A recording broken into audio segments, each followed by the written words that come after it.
রাজধানীর রামপুরার তালিকাভুক্ত শীর্ষ সন্ত্রাসী ইয়াসিন খান ওরফে কাল্লা পলাশ জুমার নামাজ শেষে বাসায় ফেরার পথে হাতিরঝিল এলাকায় গুলিবিদ্ধ হয়েছেন।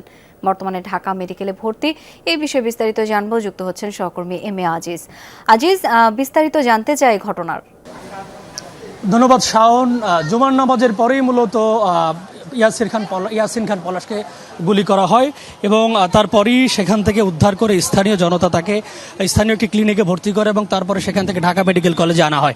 এখন ঢাকা মেডিকেল কলেজে তার অপারেশন চলমান রয়েছে এবং আমরা যেটি জানতে পেরেছি, তাকে উদ্ধার করে যারা এই হাসপাতালে এনেছেন তারা আমাদেরকে জানিয়েছেন যে জুমার নামাজ পড়ে বাসায় ফেরার পথে মোটরসাইকেল এসে দুজন ব্যক্তি মোটরসাইকেলে আসে এবং তাদের একজন তার ঠিক কপাল বরাবর গুলি করেন এবং সেখানে তিনি লুটিয়ে পড়েন। পরে তাকে উদ্ধার করেই মূলত এই হাসপাতালে আনা হয়। তবে কী কারণে গুলি করা হয়েছে, কারা গুলি করেছে সে বিষয়ে যারা উদ্ধার করেছেন তারা আমাদেরকে বিস্তারিত আসলে কিছুই জানাতে পারেননি।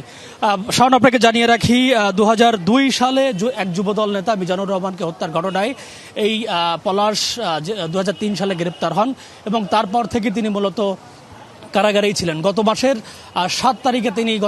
7 তারিখে তিনি কারাগার থেকে মুক্তি পান এবং দীর্ঘ 25 বছর কারাভোগ শেষে তিনি মুক্তি পান এবং তারপরে মূলত স্বাভাবিক জীবনযাপন করছিলেন। এবং তার স্বজনরা আমাকে যেটি জানিয়েছে যে এই পলাশের দুটি বাচ্চা রয়েছে, একটি বিশ্ববিদ্যালয়ে পড়ে এবং আর একটি ক্লাস 8-এ পড়ে।